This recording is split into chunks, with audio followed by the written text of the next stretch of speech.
بچوں کو دعائیں، بڑوں کو سلام. فضا ہے میرا نام. You are watching morning with Faza. ناظرین، ذی الحج کا مہینہ جو ہے وہ شروع ہو چکا ہے. مبارک ہو آپ کو بہت. اور عید سے پہلے جو یہ 10 دن ہوتے ہیں، ان 10 دنوں کی جو فضیلت ہے وہ بڑی امپورٹنٹ ہوتی ہے. اس پہ آج ہم بات بھی کریں گے کیونکہ قرآن اور حدیث کی روشنی میں اس کے حوالے سے کیا کیا چیزیں بیان کی گئی ہیں ان دنوں میں، کون سی ایسی اسپیشل عبادت ہیں جو آپ کو کرنی چاہیے، ہمیں کرنی چاہیے، اور ان کے فضائل بہت زیادہ ہیں. تو اس کے اوپر آج ہم بات کریں گے. اور پھر اب بیچ میں اور بھی بہت سی چیزیں ہیں جو کہ کلیریفائی کرنا بہت ضروری ہے. فار ایگزامپل کہ ہمیں سننے کو ملتا ہے نا کہ عید تک آپ نے جو اپنی داڑھی ہے اس کے بال نہیں کٹوانے، آپ نے اپنے سر کے بال نہیں کٹوانے، آپ اپنے ناخن بھی نہیں کاٹنے. تو ان ساری چیزوں کے بارے میں پوچھیں گے کہ یہ کیا اس میں حقیقت ہے، کیا سچائی ہے، اور کیا کرنا چاہیے، کیا صحیح طریقہ ہے. اس لیے قرآن اور حدیث کی روشنی میں جو صحیح بات ہوگی نا وہ آپ تک ہم پہنچائیں گے. اس پہ بات کرنے کے لیے ہمارے پاس ڈاکٹر پیر طارق شریف زادہ صاحب. ٹھیک ہے، السلام علیکم. وعلیکم السلام. آپ اسلامک اسکالر ہیں اور آپ سے اچھا کوئی اس بارے میں جو ہے نا الیبریٹ نہیں کر سکتا، اس لیے آپ کو مدعو کیا. سب سے پہلے تو آپ یہ بتائیے گا کہ جو یہ پہلے کے 10 دن ہوتے ہیں نا، تو ڈاکٹر صاحب اس کی جو پہلی مطلب آپ فضیلت ہے اس پہ اگر روشنی ڈالیں پھر آگے چلتا ہے. بسم رب محمد کریم علیہ الصلوۃ والتسلیم. سب سے پہلے تو آدابی کا شکریہ. یقیناً یہ جو پہلے 10 ایام ہیں ان کی قرآن و سنت کی روشنی میں بڑی اہمیت بیان کی گئی ہے. آپ اس سے اندازہ لگائیے پروردگار عالم نے قرآن حکیم میں یہ گویا پیغام ہم تک پہنچایا کہ انسان اپنی سہولت اور سماج کے اعتبار سے یہ جو دن اور مہینے ہیں ان کی تقسیم چاہے جس انداز میں بھی کریں، لیکن اللہ کی نگاہ میں مہینوں کی تعداد 12 ہیں، اور 12 سے زیادہ نہیں ہے اور 12 سے کم بھی نہیں. اور پھر سرکار دو عالم صلی اللہ علیہ وسلم نے یہ فرمایا کہ ان 12 مہینوں میں سے 4 مہینے حرمت کے مہینے ہیں، یعنی یہ وہ مہینے ہیں جو اللہ کے ہاں بہت ہی قدر و منزلت رکھتے ہیں، ان کی اہمیت جو ہے وہ مسلمہ ہے. اور یہ صرف سرکار دو عالم صلی اللہ علیہ وسلم کے فرمان سے اس کی انڈورسمنٹ نہیں ملتی، بلکہ اس سے پہلے بھی عربوں کے ہاں جو ہے یہ 4 مہینے بڑی ہی تعظیم والے تھے. اور حضرت امام حجر عسقلانی علیہ رحمہ یہ فرماتے ہیں کہ ان 4 مہینوں میں بھی جو حرمت کے مہینے ہیں جن میں رجب ہے، اس کے بعد ذیقعد ہے، ذی الحج ہے اور محرم ہے، ان میں بھی سب سے زیادہ جو اللہ کے قریب ہے اور جس کی سب سے زیادہ عظمت بیان کی گئی ہے وہ حرمت والا پاکیزہ مہینہ جو ہے وہ ذی الحج کا مہینہ ہے. یعنی اس کی اہمیت اس سے اندازہ لگائیں. اور پھر خود قرآن حکیم کے اندر اس مہینے کا جو پہلا عشرہ ہے، یعنی پہلے 10 دن جو ہیں ان کی اہمیت اس انداز میں بیان کی گئی ہے کہ سورہ فجر کے اندر اللہ نے اس کی 10 جو پہلی راتیں ہیں ان کی قسم کھائی ہے. ماشاءاللہ. اب آپ دیکھیں کہ اللہ جب کسی چیز کی قسم کھاتا ہے تو اس کی اہمیت کتنی مسلمہ ہو جاتی ہے. آقا کریم صلی اللہ علیہ وسلم کی زبان سے یہ ہم تک خبر پہنچی. حضور فرماتے ہیں کہ ان 10 دنوں کا جو عمل ہے اللہ کے ہاں، ان 10 دنوں کا کیا ہوا عمل جو ہے سال کی کسی اور مہینے کا عمل اس کے برابر نہیں ہو سکتا. یعنی اللہ کے ہاں اتنی قدر و منزلت رکھتا ہے. اور ایک اور حدیث میں حضور سے ہم تک یہ رحمت پہنچی، یہ خوشخبری پہنچی. حضور فرماتے ہیں کہ اس کے ایک دن کا روزہ جو ہے وہ 1 سال کے روزے کے برابر ہے، اور اس کی ایک رات کا قیام شب قدر کی عبادت اور ریاضت کے برابر ہے. یعنی اس سے اندازہ لگائیں. اور پھر اس میں ایک ایسا دن آتا ہے جسے یوم عرفہ کہتے ہیں، حج کا دن جسے ہم عرفیت میں کہتے ہیں عام اپنے یہاں اپنے کلچر کے اندر. وہ جو یوم عرفہ ہے 9 ذی الحج کا دن، عید سے ایک دن پہلے کا دن، اس کی اہمیت کا عالم تو یہ کہ اگر کوئی شخص اس دن کا ایک دن کا روزہ رکھے تو وہ پچھلے 1 سال کے اور آئندہ آنے والے 1 سال کے جو گناہ ہیں ان کی معافی کی بشارت لے کر آتا ہے. تو اس سے آپ اندازہ لگائیں کہ یہ مہینہ جو ہے اور بالخصوص اس کا جو پہلا عشرہ ہے اس کی اہمیت سرکار دو عالم صلی اللہ علیہ وسلم کی زبان اطہر سے ہم تک کیسی پہنچی. اور خود حضور کے اپنے مزاج سے، آپ کے معاملات سے بھی ہم تک یہ خیر پہنچتا ہے کہ حضور ان 10 دنوں میں عبادت کا، ریاضت کا، روزے کا اور رات کے قیام کا بہت زیادہ اہتمام فرمایا کرتے. یعنی ویسے بھی رات کا حضور کا معمول تھا قیام کرنا، لیکن آقا کریم صلی اللہ علیہ وسلم ان 10 ایام کی جو راتیں ہوا کرتی تھیں ان میں اللہ رب العزت کے ساتھ عشاء کی نماز کے بعد ہی راز و نیاز میں چلے جاتے، خشوع و خضوع کے ساتھ پروردگار عالم کے سامنے اپنا استغفار پیش کرتے، اپنے لیے، اپنے اہل خاندان کے لیے، اہل بیت کے لیے، اپنے ساتھی یعنی اصحاب کے لیے اور پوری جمیع امت کے لیے اللہ رب العزت سے خیر طلب کرتے. تو یقیناً اس سے اندازہ ہوتا ہے کہ ہم تک بھی یہ پیغام پہنچتا ہے کہ ہمیں ان 10 دنوں کو جو ہے وہ صرف عید کی تیاریوں میں صرف نہیں کر دینا چاہیے، بلکہ اور صرف قربانی کے جانوروں کو ڈھونڈنے اور ان پر ایک دوسرے پر سبقت لے جانے کی کوشش کرتے ہوئے اسے ضائع نہیں کرنا چاہیے، بلکہ یہ جو اللہ کی طرف سے رحمت کا، بخشش کا، مغفرت کا ایک پیکیج ہے اس سے استفادہ کرنے کی کوشش کرنی چاہیے. بے شک بے شک، کیا بات ہے جی. اچھا، اب میں یہاں پہ یہ مزید پوچھنا چاہوں گی کہ یہ جو عید کے 10 دن ہوتے ہیں جو عید کے پہلے والے 10 دن ہوتے ہیں، ٹھیک ہے نا، اس میں کہتے ہیں بال نہیں کٹوانے، ناخن نہیں کٹوانے، اس میں شرعی حکم جو ہے نا اس کی رہنمائی کر دیجیے۔ سرکار دو عالم صلی اللہ علیہ وسلم نے فرمایا اصل میں اس مہینے کی جو عظیم الشان عبادات ہیں، ویسے تو اس کا ہر لمحہ ہی اپنے اندر ایک برکت سمیٹے ہوئے، اور بالخصوص جو پہلا عشرہ ہے اس کی تو ہر ساتھ اپنے اندر جو ہے وہ اللہ کی طرف سے فرمان رحمت لے کر آتی ہے۔ یعنی انسانوں پر ان 10 دنوں میں جو ایک ساتھ آتی ہے، یعنی جسے ہم عرفیت میں آج سمجھنے سمجھانے کے لیے 1 منٹ کہہ سکتے ہیں، ہر لمحہ جو ہے اپنے اندر ایک خاص طرح کا فرمان رحمت لے کر آتا ہے مخلوق کے لیے۔ اب کوئی طلب کرنے والا اپنی جھولی پھیلائے، اپنی توجہ کی جھولی اللہ کی بارگاہ میں رکھے، اپنے عز کے ساتھ اللہ کے ساتھ اپنے آپ کو جوڑنے کی کوشش کرے، تو ہو ہی نہیں سکتا کہ ان 10 دنوں میں آپ تک رحمت جو ہے مغفرت کی شکل میں، بخشش کی شکل میں، رزق کی شکل میں، آسانیوں کی شکل میں، عافیت اور راحت کی شکل میں میری اور آپ کی زندگی کا حصہ نہ بنے۔ آقا کریم صلی اللہ علیہ وسلم نے اس مہینے کی عظمت اور اہمیت اس لیے بھی بیان فرمائی کہ اس کے اندر 2 بڑی عظیم الشان عبادات جو ہیں ان کو اللہ رب العزت نے رکھا، یعنی ان میں سے ایک قربانی کا مرحلہ ہے، اور دوسرا ایک عظیم الشان اسلام کا رکن اعظم جو ہے جسے ہم حج کہتے ہیں، وہ اس مہینے کا حصہ ہے۔ یعنی 10 تاریخ کو جو ہے وہ حج کیا ہے، 9 ذی الحج سے اس کا پروسیس شروع ہو جاتا ہے، اور پھر 3-4 دن اس مرحلے سے پوری دنیا سے جو ہے مسلمان وہ اکٹھے ہوتے ہیں، اور یہ اتنا یعنی اہم رکن ہے کہ اسے دین کے جو 5 اساسی ارکان ہیں ان میں سے ایک شمار کیا جاتا ہے، اور حضور نے اس کو 5واں اساسی رکن کہا۔ اور آپ خود تصور کیجئے کہ جو عید ہے، یہ جو حج ہے، یہ اتنا اہم رکن ہے کہ دین رحمت کے اندر 3 طرح کی عبادات پائی جاتی ہیں۔ ایک روحانی عبادات ہیں، ایک بدنی عبادات ہیں، اور ایک مالی عبادات ہیں۔ روحانی عبادات میں اوراد و وظائف ہیں، جیسے ہم پڑھتے ہیں، اللہ کا ذکر کرتے ہیں، اس کے پاکیزہ ناموں سے برکت طلب کرتے ہیں۔ دوسرا جسمانی عبادت ہے، جیسے روزہ ہے، جس طرح دوسرے لفظوں میں نماز ہے، اس میں ہماری جسمانی مشقت شامل ہوتی ہے۔ اور تیسری مالی عبادت ہوتی ہے، جس میں ہم زکوٰۃ خرچ کرتے ہیں یا اللہ کے راستے میں انفاق فی سبیل اللہ کرتے ہیں، خیرات کرتے ہیں، لوگوں کی مدد کرتے ہیں۔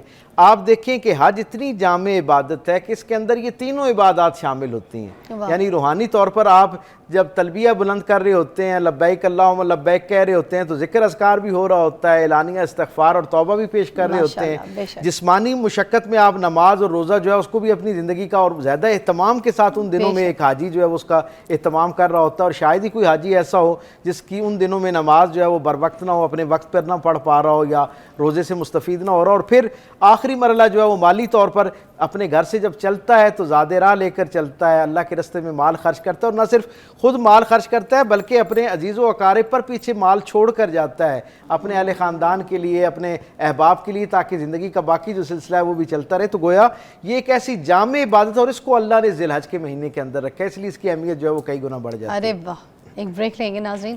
بریک کے بعد ناظرین ہم یہ بات کریں گے کہ وہ لوگ جو حج پر نہیں جا سکتے، ٹھیک ہے، جو اپنے گھروں پہ رہ کر ایسی بہت سی عبادت جو ہے وہ جو کر سکتے ہیں جس پہ ان کو حج کے ثواب، حج کی جو برکات ہے وہ حاصل ہو سکے، اس پہ ہم بات کرتے ہیں۔ بریک کے بعد آئیے گا۔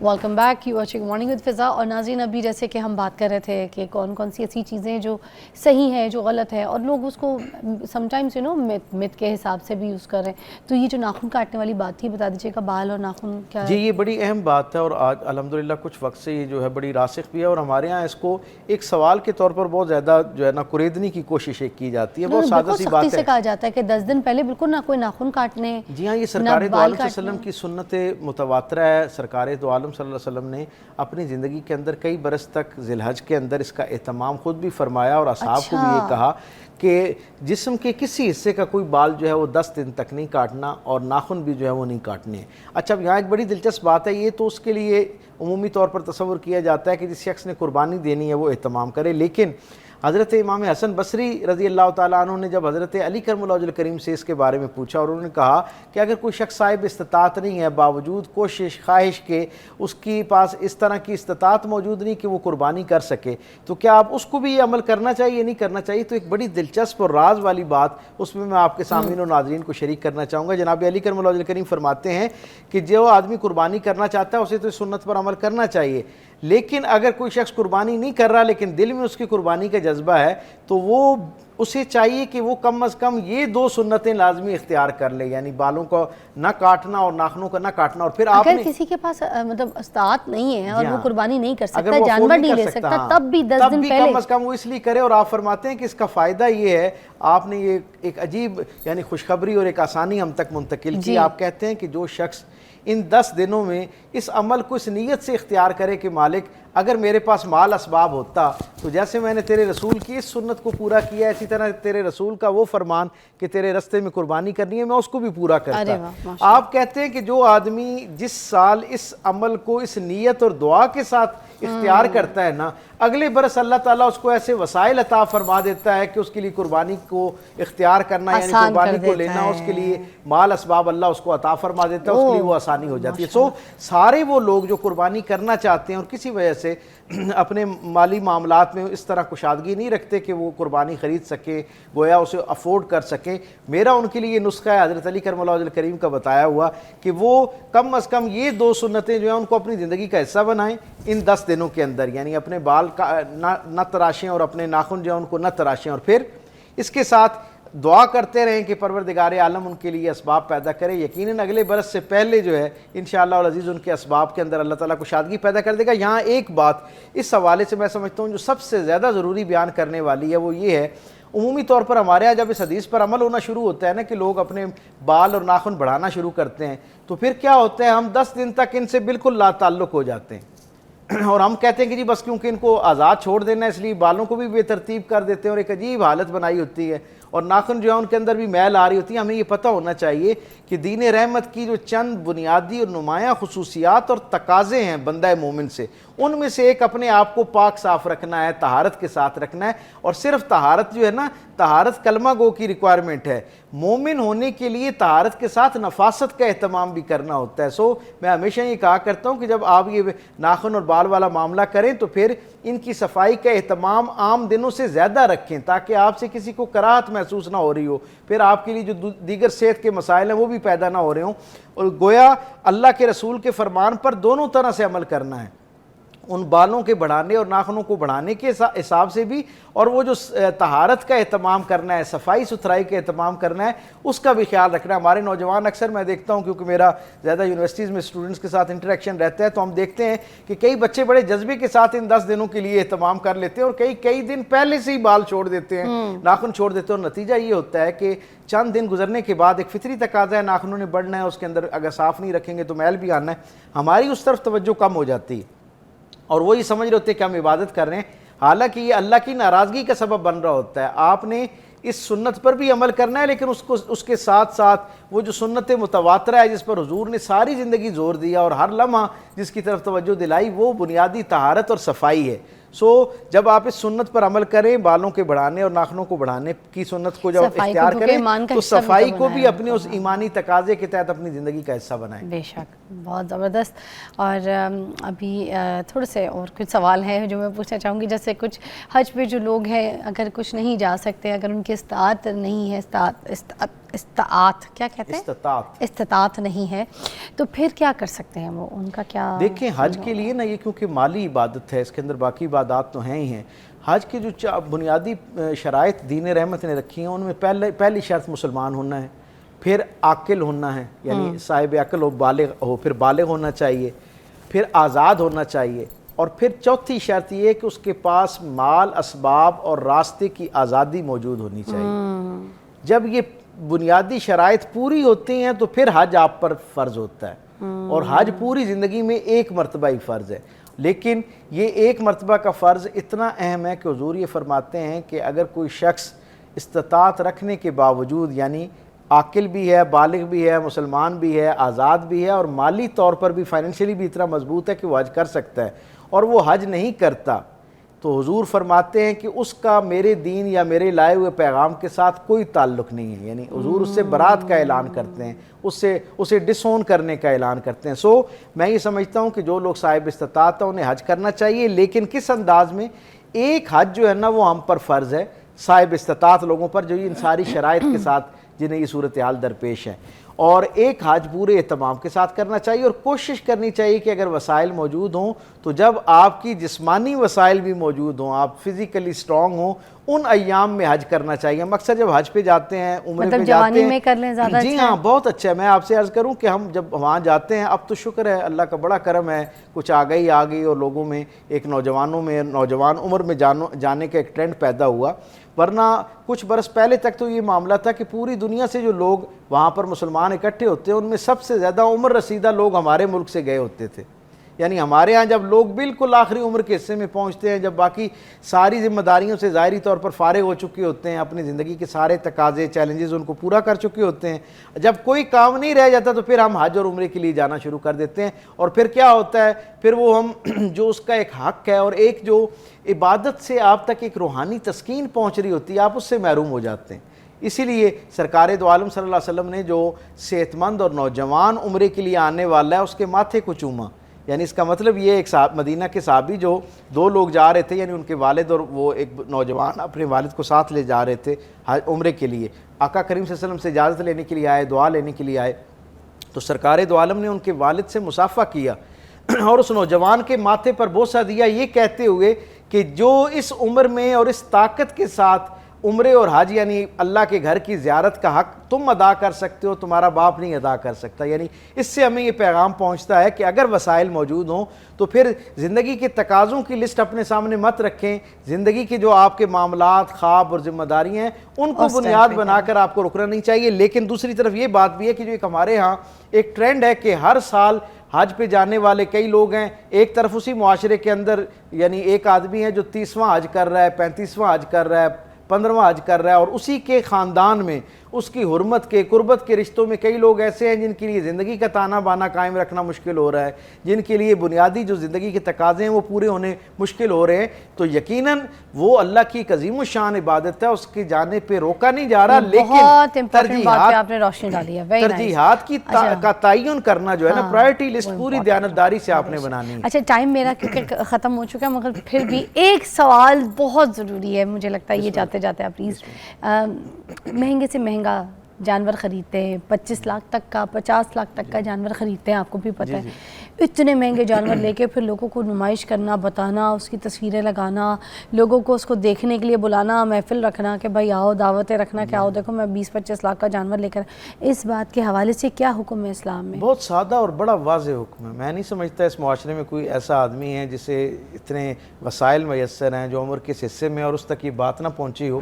آقا کریم صلی اللہ علیہ وسلم فرماتے ہیں کہ کوئی اعلیٰ سے اعلیٰ کیا ہوا عمل جب اس کے اندر ریاکاری شامل ہو جاتی ہے تو وہ اللہ کی بارگاہ سے واپس پلٹ دیا جاتا ہے، اسے اللہ رب العزت جو ہے وہ رد فرما دیتا ہے۔ حضور فرماتے ہیں عام نیک عمل تو دور کی بات ہے، اگر کوئی آدمی میدان عمل میں شہادت کے درجے پر جا رہا ہے اور شہید ہو رہا ہے، اپنی جان اللہ کی بارگاہ میں پیش کر رہا ہے، اس سے بڑی کوئی قربانی ہو سکتی ہے کہ کوئی شخص اپنی جان اللہ کے راستے میں دے دے؟ حضور فرماتے ہیں اس حالت میں اگر اس کے جسم سے روح نکل رہی ہے اور دل میں خیال آ جائے، اتنی بڑی قربانی کے بعد دل میں اتنا سا خیال آ جائے میرے جانے کے بعد لوگ مجھے یاد رکھیں گے کہ ایک بہادر آدمی تھا، حضور فرماتے ہیں اتنا سا ریاکاری کا خیال آ جائے، اللہ شہادت جیسے عمل کا اجر زمین اور آسمان کے درمیان معلق کر دیتا ہے اور کہتا ہے میں قیامت میں فیصلہ کروں گا۔ ریاکاری اتنا خطرناک عمل ہے جو اتنی عظیم عبادت کو رد کر دیتا ہے، تو جانور کی قربانی جو ہے وہ تو اس کے مقابلے میں بہت یعنی نچلے درجے کی قربانی۔ اور پھر قرآن حکیم نے بڑی وضاحت سے ایک آیت کے ایک فقرے میں بیان کر دیا کہ اللہ تک نہ تمہارا گوشت پہنچتا ہے نہ خون پہنچتا ہے، اس تک تو تمہاری نیتیں پہنچتی ہیں۔ اگر میں قربانی اپنے عزیز و اقارب، دوست احباب، محلے داروں کو متاثر کرنے کے لیے کر رہا ہوں تو پھر یہ اللہ کے لیے قربانی تو نہ ہوئی نا۔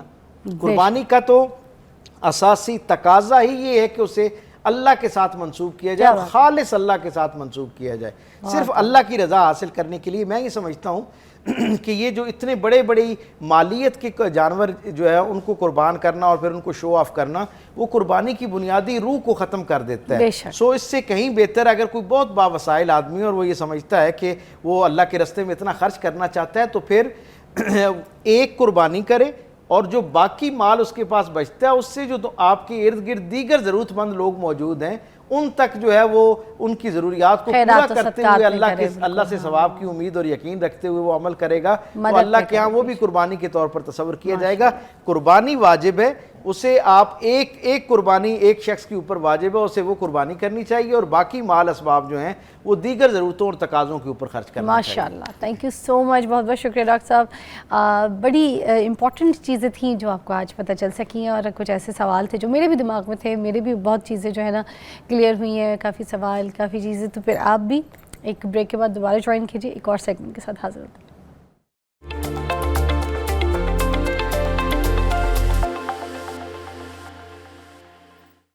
Welcome back, you watching morning with فضا۔ ابھی ناظرین جس ٹاپک کے اوپر ہم بات کریں گے وہ ہے ملیریا، اور ساتھ ساتھ ہم تھوڑا سا ڈینگی کے اوپر بھی بات کریں گے، کیونکہ ابھی جو گرمیاں ہیں اس میں جو ہے نا بچوں میں دیکھنے کو آ رہا ہے کہ ان کو جو ہے نا یہ ڈینگی کی بھی شکایتیں سننے کو مل رہی ہیں۔ تو ہم نے دونوں طریقے سے جو احتیاط ہو سکتی ہے اور جو پریکاشنز طریقے سے جو ہم کر سکتے ہیں وہ ہم آپ کو بتائیں گے۔ ہمارے پاس یہاں پہ زبردست چائلڈ اسپیشلسٹ موجود ہیں، ڈاکٹر شہرام صاحب اور شہرام تبسم صاحب جو ہیں ہمارے پروگرام میں آتے رہتے ہیں آپ کی رہنمائی کے لیے۔ آج خاص اس ٹاپک پہ بات کریں گے۔ السلام علیکم۔ وعلیکم السلام۔ اچھا، ملیریا کا ہم سب سے پہلے پوچھیں گے کہ عام آدمی کو اگر کسی طریقے سے کوئی ملیریا کی کوئی شکایت ہو جاتی ہے تو پھر اس کو کس طرح سے پتہ چلے گا کہ صرف بخار ایک وجہ ہوتی ہے؟ اور خاص طور پہ اگر آپ بچے کے بارے میں پوچھیں، کیونکہ چھوٹے بچوں کا تو ویسے ہی ان کو جج کرنا مشکل ہو جاتا ہے، تو پھر کیسے پتہ چلے گا کہ ان کو ملیریا ہوا ہے؟ دیکھیں، جو مین سمٹم جس کے لیے لوگ آتے ہیں نا وہ تو بخار ہی ہے، کہ جو لوگوں کو ایکسپیل کرتی ہے گھر سے نکالنے کے لیے کہ جا کے چیک اپ کروائیں۔ لیکن اس میں تھوڑا سا ڈفرینس یہ ہوتا ہے کہ جب ملیریا کا بخار ہوتا ہے نا اس کا پیٹرن علیحدہ ہوتا ہے۔ اس میں ہوتا ہے کہ کنٹینیوس فیور، بعض بخار ایسے ہوتے ہیں بیماریوں کے جس میں بخار اترتا ہے نہیں ہے، ہوتا رہتا ہے، ٹھیک ہے، دوائی سے کم ہو جاتا ہے۔ لیکن اس کا یہ جو پیٹرن ہے ملیریا کے بخار کا وہ یہ ہوتا ہے، اس کو کہتے ہیں انٹرمٹنٹ فیور۔ یہ بخار کبھی اتر جاتا ہے خود بخود اور کبھی چڑھ جاتا ہے۔ اچھا۔ اور اس کے مختلف، کیونکہ یہ ہوتا ہے خاص قسم کے پلازموڈیم سے، پروٹوزوا ہوتا ہے جو کہ 5 ٹائپس کے ہوتے ہیں، جس میں اویل ہے، فیلسی پیرم ہے، اس کی ڈیفرنٹ ٹائپس ہیں۔ اچھا۔ اور جس ٹائپ سے یہ انفیکٹ ہوا ہے، جس ٹائپ سے یہ ملیریا ہوا ہے پلازموڈیم سے، کیونکہ یہ ماسکیٹو بورن ہوتا ہے، ماسکیٹو بائٹ کرتا ہے تو یہ پلازموڈیم آپ کے جسم کے اندر جاتا ہے، تو وہ اس کے مطابق آپ کا فیور کا پیٹرن ہوتا ہے۔ بعض اوقات فیور آپ کو 12 آورس کے بعد ہوتا ہے، بعض 72 آورس کے بعد ہوتا ہے، اور بعد 48 آورس کے بعد ہوتا ہے۔ ایک تو یہ ڈفرینس ہوتا ہے، اور اس کے علاوہ بچوں میں سانس کی رفتار تیز ہو جانا اور اس کی وجہ سے خون کی کمی ہو جانا اور ہائپوگلائسیمیا، شوگر لیول ڈاؤن ہو جاتا ہے بچوں کا خاص کر کے، کیونکہ بچوں میں ریزروز کم ہوتے ہیں، تو اس کی وجہ سے جب وہ یوز کرتا ہے، کیونکہ پروٹوزوا ہوتا ہے وہ آپ کے جسم کے سٹورز یوز کرتا ہے، آپ کی لائسس کرتا ہے ریڈ بلڈ سیلز کی، تو جس کی وجہ سے خون میں کمی ہو سکتی ہے اور ہائپوگلائسیمیا بھی ہو سکتا ہے۔ اچھا، اب پھر اپنے بچوں کو ہم اس طریقے سے بچا کیسے سکتے ہیں؟ اگر گھر میں اسپیشلی اگر دیکھیں نا مچھردانیاں ہوتی ہیں اور اسپرے وغیرہ ہوتی ہیں، جسم میں کوئی لوشن وغیرہ بھی لگا دیے جاتے ہیں، ٹھیک ہے نا، موٹر آئلس وغیرہ جو چیزیں ہوتی ہیں، وہ کیا پروٹیکشن کے لیے کافی ہوتی ہیں یا پھر کچھ اور بھی احتیاط ضروری ہیں؟ کیونکہ ابھی بھی شکایتیں سننے کو تو ویسے ہی مل رہی ہیں۔ دیکھیں، یہ ایک نا پروٹیکٹیو جو میئرز ہیں نا، یہ ایک کمبائن جب تک نہیں ہوگا تب تک نہیں ہو سکتا۔ ہم یہ صرف یہ سوچ لیں کہ جی ہم گھر میں اس کو پریونٹ کر لیں گے، پروٹیکشن کر لیں گے، اس طرح نہیں ہو سکتا، کیونکہ یہ مینلی پھیلتا ہے ماسکیٹو بائٹ سے، اور ماسکیٹو جو ہے وہ آپ کی جو گندی جگہ ہے، گندے پونڈز ہیں جہاں پہ پانی کھڑا ہے، جیسے کہ آج کل بارشیں بہت زیادہ ہو رہی ہیں، تو اس میں جب پانی کھڑا ہوتا ہے وہاں پہ ان کی بریڈنگ سائٹس ہوتی ہیں۔ جب تک وہ بریڈنگ سائٹس ختم نہیں ہوں گی، ان کو ختم نہیں کیا جائے گا، اس کو کلیئر نہیں کیا جائے گا، تب تک وہ بڑی جلدی ریپلیکیٹ کرتے ہیں اور بڑی جلدی مچھر کی پروڈکشن ہونی شروع ہو جاتی ہے۔ ایک تو یہ ہے کہ اس کو روکا جائے گورنمنٹ کے لیول پہ، یا ہر چیز گورنمنٹ پہ نہیں ڈالی جا سکتی، ایون کہ اپنی کمیونٹی لیول پہ آپ کے جو محلے کے لوگ ہیں یا جو آپ کے لوگ ہیں جن کو آپ کو دیکھیں کہ یہ پانی کھڑا ہوا ہے گھر کے باہر، تو اس کو وائپر سے صاف کر دیں یا کسی جگہ پہ مٹی وغیرہ ڈال دیں یا اوپر اس کے تیل کی کلیئر چھوڑ دیں تاکہ وہ بریڈنگ سائٹس نہ ہوں۔ اور دوسری یہ چیز ہے جو کہ ہم اپنے لوکل لیول پہ کر سکتے ہیں ماں باپ، ایک تو یہ ہے کہ ماسکیٹو کے ریپیلنٹس ہوتے ہیں وہ یوز کر سکتے ہیں، جسم پہ لگا سکتے ہیں، فل سلیو شرٹس پہنیں، اور اس کے علاوہ نیٹس یوز کر سکتے ہیں، سپریز یوز کر سکتے ہیں، کیونکہ اس کا جو مین جو ہے نا بیریئر جو کہ اس کو بریک کر سکتا ہے اس کو ملیریا کو پھیلانے سے، وہ مچھر ہے۔ مچھر کو کنٹرول کریں گے تو ملیریا کنٹرول ہوگا، ٹھیک ہے۔ تو لیکن کیونکہ ہمارے ملک میں یہ سب ٹراپیکل ٹائپ ہے جہاں پہ بارشیں گرمیوں میں زیادہ ہوتی ہیں، تو مچھر کی پروڈکشن کو کم کرنے سے ہی یہ مسئلہ حل ہو سکتا ہے۔ باقی آپ لوکل لیول میں یہ چیزیں جو میں نے بتائی ہیں یہ کریں تو اس سے فرق اچھا، اب اگر گھر میں کسی ایک شخص کو ملیریا ہو گیا تو کیا دوسرے شخص کو بھی ملیریا ہونے کے چانسز ہیں یا پھر کوئی اس طرح سے؟ فرق نہیں پڑتا. دیکھیں یہ جو ملیریا ہے نا یہ ماسکیٹو بارن ہے, اس کو کہتے ہیں ویکٹر ایسوسیٹڈ ڈیزیزز, کہ یہ ایک ہاتھ لگانے سے, گلے ملنے سے, کھانا شیئر کرنے سے یہ نہیں ہوتا. اچھا. یہ ہوتا ہے جب ایک انفیکٹڈ ماسکیٹو, مثلا فرض کریں کہ مجھے ملیریا ہے, اگر وہ ماسکیٹو مجھے کاٹ کے کسی ہیلدی بندے کو کاٹے گا نا تو اس کو ضرور ملیریا ہو سکتا ہے. تو جس گھر میں اگر کسی کو ملیریا ہے تو اس میں اگر تشخیص ہو گئی ہے, ڈائگنوسس ہو گیا ہے, تو اگر کسی دوسرا بندہ بیمار ہو گیا ہے تو اس کے چانسز زیادہ ہیں کہ اس کو بھی ملیریا ہو سکتا ہے. ٹھیک ہے, کیونکہ یہ مچھر کاٹنے سے ہوتا ہے تو اس لیے یہ ہو سکتا ہے. لیکن یہ جو ہوتا ہے نا contagious, this is not contagious, this is vector born. ٹھیک ہے, تو اس میں وہی مچھر کو کنٹرول کریں گے تو نہیں ہوگا ملیریا. اچھا, پھر یہ جو مچھر کی دانی جو استعمال کی جاتی ہے, ٹھیک ہے نا, لوگ کہتے ہیں کہ مچھر کی دانی لگا کے سو جاؤ, بچوں کے بیٹھ کے بھی جو ہے نا لگا دی جاتی ہے مچھردانی سوتے وقت, تو یہ چیزیں صحیح رہتی ہیں, ان کو استعمال کرنا چاہیے یا بس جسٹ؟ ڈیفینیٹلی یہ بالکل افیکٹ کرتے ہیں, کیونکہ مچھردانی سے مراد یہی ہے نا کہ آپ کو وہ ڈسٹرب نہ کرے, اندر نہ جائے مچھر آپ کے وہ جس ایریا میں آپ سو رہے ہیں, تو وہ آپ اس کو بیریئر کر دیں گے, اس کو اندر نہیں جانے دیں گے, وہ ٹرانسمیشن نہیں ہوگی اور ملیریا نہیں ہوگا. تو یہ ایک بہترین طریقہ ہے, یہ یوز کرنا چاہیے. کیونکہ شروع میں ان دی ایولیوشن جب یہ ملیریا کی ہسٹری جو ہم پڑھتے ہیں نا, اس میں یہ مختلف چیزیں انہوں نے یہ دیکھیں کہ جی کیا وجہ ہے کہ جن بچوں میں یا جن بڑوں کو جو مچھردانی یوز کرتے ہیں, جب یہ ڈائیگنوز نہیں ہوا تھا, جب یہ جو ہے نا اس کی ڈسکوری نہیں ہوئی تھی کہ ملیریا کیوں ہوتا ہے, تو اس میں یہ دیکھا گیا تھا کہ جن جو نیٹس یوز کرتے ہیں یا جن کے ارد گرد آگ لگا کے سوتے ہیں گھروں میں, دھوئیں سے بھی مچھر دور بھاگتے ہیں, یا جن لوگوں میں علاقوں میں بارشیں کم ہوتی ہیں, ان میں ملیریا کی یا اس طرح کے بخار کی جو انسیڈنس ہے وہ کم ہے. تو پھر اس طرح سے آہستہ آہستہ اس کی ایولیوشن ہوئی, اور یہ ایک میتھڈ ہے اس کی پریونشن کے لیے, یہ یوز کرنا چاہیے جن علاقوں میں یہ ہے ملیریا. اچھا, اب یہ جو بخار ہو رہا ہوتا ہے بچوں کو, ٹھیک ہے, کیا اس سے ہم یہ جج کر سکتے ہیں کہ یہ بخار اگر 3 دن کا ہو گیا ہے اور اگر بخار 102 ہے, 101 ہے, 103 تک جا رہا ہے تو یہ ملیریا ہے؟ یا اب ڈینگی اور ملیریا کے درمیان کا بھی جو فرق ہے نا وہ کرنا بڑا مشکل ہو جاتا ہے. پھر عام انسان کس طریقے سے اس چیز کا فرق کرے گا کہ بچے کو کیا ایشو ہو رہا ہے؟ دیکھیں یہ تو کلینکل ڈائگنوسس ہوتا ہے. کلینکل ڈائگنوسس یہ ہوتا ہے کہ جی جو ڈاکٹر ہے وہی ڈیسائیڈ کرتا ہے دیکھ کے کہ جی اس کا پیٹرن کیا ہے. جیسے میں نے آپ کو پہلے بتایا نا کہ فیور کسی بھی بیماری کی وجہ سے جو مین سمٹمز ہوتی ہیں نا, جیسے گلا خراب ہو گیا اس میں بھی فیور ہوتا ہے, آپ کا پیٹ خراب ہو گیا, ٹائیفائڈ ہو گیا, اس میں بھی فیور ہوتا ہے, لیکن اس میں فرق ہوتا ہے. لیکن اس میں جو سب سے مین چیز یہ ہوتی ہے ملیریا کے لحاظ سے کہ اگر بچے کو کوئی فوکس نہیں ہے, فوکس سے مراد ہے کہ جو کہ آپ کو اوویس چیز نظر آ رہی ہو کہ جی اس کی وجہ سے بخار ہو رہا ہے, جیسے کہ پیٹ خراب ہے, جیسے کہ گلا خراب ہے, اس کی وجہ سے بخار آپ کو نہیں مل رہا, تو دیٹ ہم پھر کہتے ہیں کہ جی نان فوکس اگر نہیں مل رہا تو اس میں ہم پھر ڈفرینشیل سوچتے ہیں کہ جی it can be due to malaria, it can be due to typhoid, it can be due to UTI. تو پھر اس کے لیے ورک اپ کرایا جاتا ہے, تو اس پہ پھر ہم ڈیسائیڈ کرتے ہیں. اور جن علاقوں میں یہ ملیریا انڈیمک ہوتا ہے, جیسے کہ ٹراپیکل ایریا جہاں پہ بارشیں زیادہ ہوتی ہیں, تو اس میں پھر ہم اس کو ٹریٹمنٹ سٹارٹ کروا دیتے ہیں. ٹھیک ہے.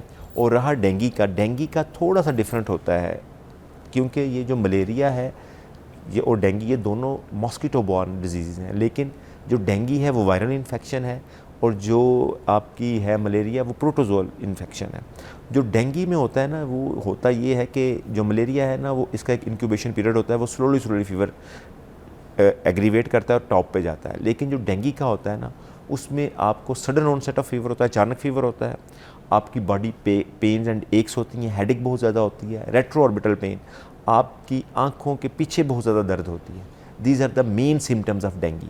اور ڈینگی میں جو مسئلہ ہے نا کہ dengue is a dynamic disease, کہ ملیریا تو ہے نا کہ چلی جا رہی ہے, اگر آپ کے 4-5 مہینے سے بھی جا سکتی ہے, اس سے زیادہ بھی رہ سکتی ہے آپ کے جسم کے اندر, کہ سلولی آپ کا برڈن بڑھ رہا ہے یا اس میں کوئی اتنی جلدی افیکٹ نہیں آتا باڈی کے اوپر.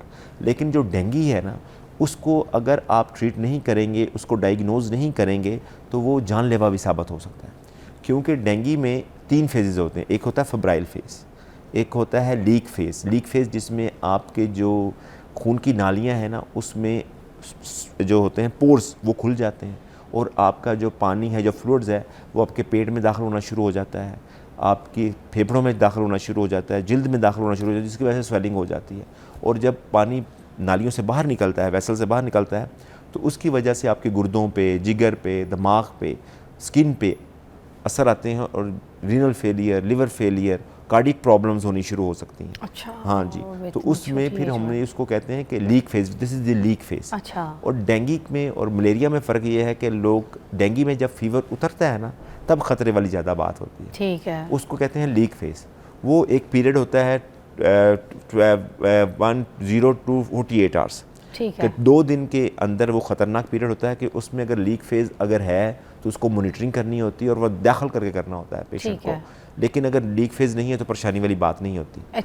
ہاں. لیکن اگر بخار اترنے کے 2 دن تک اگر بچہ ٹھیک ہے ڈینگی میں تو پھر تو کوئی پریشانی والی بات نہیں ہے. ٹھیک ہے. ہم ایک بریک لیتے ہیں اور بریک کے بعد آپ کو دوبارہ جوائن کرتے ہیں. ابھی آپ دیکھ رہے ہیں ملیریا اور ڈینگی کے حوالے سے جو ہے نا جو پریکاشنز ہیں، جو علاج ہیں، اس کے بارے میں.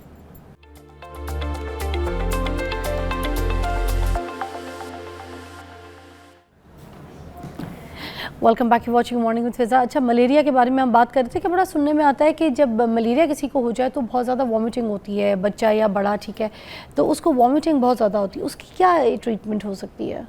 دیکھیں وامٹنگ زیادہ سمٹمز ہر بیماری میں ہر سمٹمز نہیں ہوتے. ٹھیک ہے. یہ سیویرٹی کے لحاظ سے ہے کہ کس کو کتنی شدت کے ساتھ، کیونکہ یہ ڈیپینڈ کرتا ہے کہ لوڈ کتنا ہے. کیونکہ جو آپ کے پلازموڈیم اندر جاتا ہے وہ آپ کے جسم کے اندر ریپلیکیٹ کرتا ہے، گرو کرتا ہے.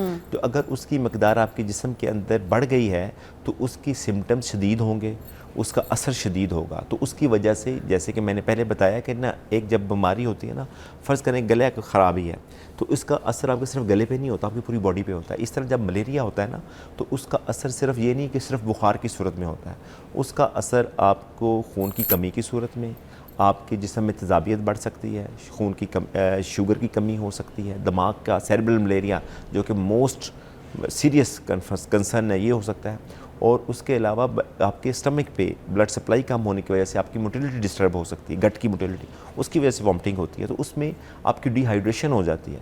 تو مین ٹریٹمنٹ یہ ہوتا ہے کہ اگر آپ کو ملیریا زیادہ ہو رہا ہے، ملیریا کے سمٹمز سیویئر ہے، تو اس میں ہم پھر ری ہائیڈریشن کرتے ہیں تاکہ پانی کی کمی نہ ہو.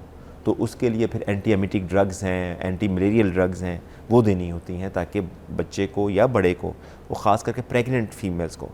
اس کا بھی میں یہاں پہ ذکر کرنا آپ کو ضروری ہے کہ پریگننسی میں بھی یس ڈینگی اینڈ ملیریا بوتھ. جو ملیریا ہے نا ڈینگی کا، اگر ملیریا ہو گیا پریگننسی کے دوران، فرسٹ ٹرائیمیسٹر میں، سیکنڈ ٹرائیمیسٹر میں یا تھرڈ ٹرائیمیسٹر میں، تو اس میں بچے کی گروتھ پہ بہت زیادہ اثر ہوتا ہے. ہاں جی. اس میں یہ ہوتا ہے کہ گروتھ پری ٹرم بچے ہو سکتے ہیں، وقت سے پہلے بچے ہوتے ہیں، بچوں کی گروتھ ریسٹرکٹڈ ہوتی ہے. اور اس کے علاوہ اسٹل برتھس، بچے ماں کے پیٹ کے اندر ہی فوت ہو سکتے ہیں. ہاں. کیونکہ اس میں یہ ہوتا ہے کہ کیونکہ ماں کا جو پلیسنٹا ہوتا ہے جو کہ بچے کے ارد گرد وہ جو آپ کو سپلائی کرتا ہے، وہ ویسلز ہی ڈیولپ نہیں ہونے دیتا پراپرلی ملیریا کا جو پلازموڈیم ہے. اور وہ پھر اس طرح زیادہ ہوتا ہے کہ بلڈ فلو کو، کیونکہ وہ اس کے ساتھ سٹک کر جاتا ہے، بلڈ فلو ریسٹرکٹ ہوتا ہے، بلڈ اتنا زیادہ جاتا نہیں ہے، جس کی وجہ سے ماں کو یہ مسئلہ ہوتا ہے. تو اگر ماں کو پریگنینسی کے دوران خاص کر کے کسی قسم کا بھی کوئی ایسے بھی لگے کہ جی مجھے باڈی ایکس اینڈ پینز ہو رہی ہیں، فیور ہو رہا ہے، تو must go to your physician, gynaecologist. ٹھیک ہے. تاکہ وہ آپ کی چیزوں کو دیکھ کے اسیس کرے، کیونکہ وہ ایک اپنی جان تو ہوتی ہی ہے عزیز، لیکن آپ کے بچے کی جان بھی آپ پہ ڈیپینڈنٹ ہے. تو اس لیے اس کو بعض اوقات ہمارے لوگ اس کو سیریس نہیں لیتے کہ یہ نزلہ ہے، زکام ہے، لیکن بعض اوقات وہ انڈر لائن کوئی اور چیز چل رہی ہوتی ہے. تو اس کو دیکھنے کے لیے جب بھی آپ کو اس طرح کا کوئی ہو، ماؤں کو خاص کر کے، کیونکہ ایز اے چائلڈ اسپیشلسٹ تو میں تو ماؤں کو، کیونکہ آپ کی جو ہیلتھ ہوتی ہے نا وہ اسٹارٹس فرام دا کنسیپشن. بچے کی جو ہیلتھ ہے وہ پہلے ڈے سے ہی آپ بیٹر کر سکتے ہیں اگر ماں کی صحت اچھی ہے. تو اس لیے ماں کو یہ چاہیے کہ کسی قسم کا مسئلہ ہو تو ضرور چیک کروائیں. اور اس کے علاوہ ٹریٹمنٹ پراپر لیں. اگر ایک دوائی کسی فزیشین نے دی ہے آپ کو، کتنے دن کے لیے دی ہے، تو وہ ضرور مکمل کریں. اکثر یہ ہوتا ہے کہ ہم ایک دوائی کھاتے ہیں، ایک دن میں 2 دن میں سمٹمز لوڈ کم ہوتا ہے وائرس کا یا پلازموڈیم کا، وہ جو ملیریا کی جو جراثیم ہے ان کا لوڈ جب کم ہوتا ہے تو اس میں شدت میں کمی آ جاتی ہے. لوگ کہتے ہیں جی ہم ٹھیک ہو گئے، لیکن جیسے دوائی چھوڑتے ہیں وہ پھر آہستہ آہستہ بڑھنا شروع کر دیتے ہیں اور پھر زیادہ سیویرٹی کے ساتھ وہ آپ کو اثر انداز ہوتے ہیں. ایسی. اچھا، اگر بچہ پیدا کرنے کے بعد اگر کسی عورت کو ڈینگی ہو جاتا ہے، ٹھیک ہے، تو ڈینگی پیشنٹ جو ہے کیا بچے کو دودھ فیڈ کرا سکتی ہے اپنا یا بالکل نہیں؟ بالکل کروا سکتی ہے. دیکھیں ڈینگی جو میں نے آپ کو کہا ہے نا کہ یہ اس کے بھی 4 وائرسز ہیں, type 1, type 2, type 3, type 4 viruses ہیں. اور اس میں ڈیورنگ اگر مدر کو جو ہے بیماری اگر کوئی زیادہ مسئلہ ہو رہا ہے تو اس دوران تو وہ تھوڑا سا بریک لے سکتی ہے, کیونکہ اگر ماں کی ہائیڈریشن متاثر ہے, فیور ہو رہا ہے, اس کو باڈی ایکس اینڈ پینز ہو رہے ہیں, یہ چیزیں تو آپ کو پتہ ڈینگی میں اور کوئی ایسی میڈیسن لے رہی ہے جو کہ دودھ میں جا کے بچے کے لیے اثر انداز ہو سکتی ہے, اس دوران تو وہ نہ دے. لیکن اس کے بعد اگر ریکور ہو گئی ہے, کیونکہ یہ ڈینگی کا جو فیور ہوتا ہے نا وہ 10 ڈیز تک, اگر آپ کو فیور مور دین 10 ڈیز گزر گئے ہیں نا تو پھر یہ ڈینگی نہیں ہو سکتا. اچھا ٹھیک ہے, یہ کٹ آف لیول ہے. ٹھیک ہے, اگر ڈینگی میں اگر کسی پیشنٹ کو 10 دن سے زیادہ بخار ہے نا تو یہ ڈینگی نہیں ہے. ٹھیک ہے, 10 دن کے بعد آپ ایزیلی بچے کو, یا اگر آپ کو ڈینگی ہوا بھی ہے اور آپ ریکور کر گئی ہیں 10 دن, تو اس کے بعد آپ ایزیلی پلا سکتی ہیں. لیکن اکثر جو پیشنٹس ہمارے پاس آتے ہیں وہ کہتے ہیں کہ جی ہمیں لتھارجی ہو گئی ہے, ہمیں سستی ہو گئی ہے, ہم تھکاوٹ ہوتی ہے بہت زیادہ, کیونکہ وہ آپ کی جو انرجی ڈرین کر لیتا ہے. تو اس کے لیے پھر ہم یہ کہتے ہیں کہ آپ اپنی ہائی انرجی ڈائٹ لیں, اپنی واٹر انٹیک زیادہ اچھا کریں, فلوڈ انٹیک زیادہ اچھا کریں, اور خوراک اچھی کھائیں تاکہ آپ کی انرجی بحال ہو اور آپ کی دودھ کی پروڈکشن صحیح ہو. Thank you so much doctor Shahram, بہت شکریہ آپ کا. آئی ہوپ آپ کو بڑی اچھی جو ہے نا گائیڈ لائن مل گئی ہوگی کہ کس طریقے سے آپ نے اپنا خیال رکھنا ہے, خاص طور پہ ڈینگی اور ملیریا کے دوران اپنے بچوں کس طرح سے ٹیک کیئر کریں گے. ایک بریک کے بعد آپ کو ملتے ہیں.